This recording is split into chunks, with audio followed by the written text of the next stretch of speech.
Hey everybody, Mark Kelly from the Wakefield Rotary.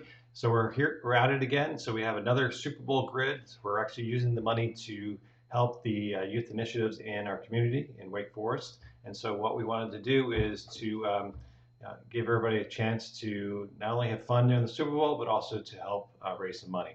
And so what we're going to do is we have a Super Bowl grid. And what that means for those who haven't played the Super Bowl grid before is that we're basically selling 100 squares that you get to choose a number. Well, we're going to randomly assign a number to you based on the location of the grid.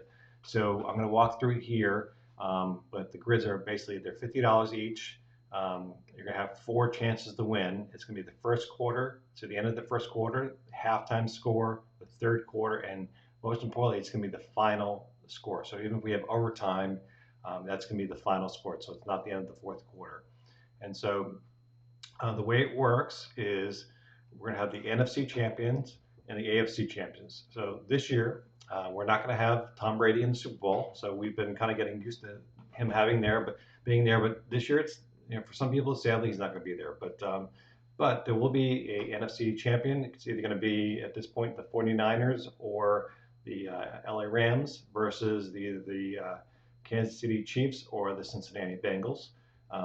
So the way it will happen is that as you buy a square, it'll randomly be placed in the spreadsheet, this grid.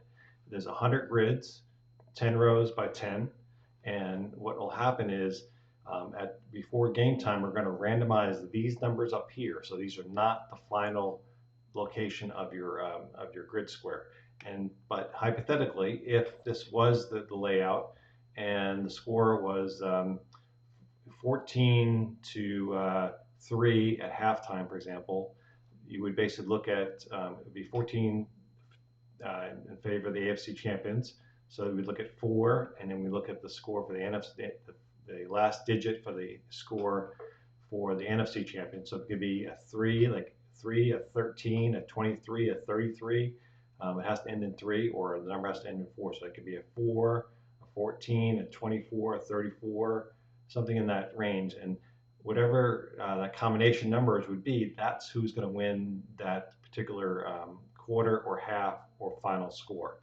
And so we're going to go through that process. I'll be updating it on this web page here. So it's wakefieldrotarync.com, and then you can look on the events page and Super Bowl Grid, and this is where we had the grid location. But I'll be sending out emails just to let people know about the location of this page, but we'll be updating it here, and just get out there and buy grid squares. You can do that by going to our page. You're basically going to list the name of the person that's on the grid square. If you're going to be if you're purchasing more than one square, just check this all in and put the names of the people separated by a comma of who you'd like to be on there. So if you're buying, for example, 4 grid squares, just list the primary person here and then the other 3 people you want there. We have to manually go in and update that, but you're basically reserving the slots on the grid square. So you're going to fill in your email address, phone number. You're going to choose the quantity here, and then when you click submit, it's actually going to pop up. We use a payment provider called Stripe, and we're going to process the payment through that. So that's how it works. Hopefully we have another exciting Super Bowl. I know that the games this past weekend were pretty exciting. I'm still getting over the fact that the Bills did not win, but hopefully next year it'll be a good year for them. So that was a fantastic game. Hopefully we have that for the Super Bowl and for the championship games. But anyway, I hope you have fun.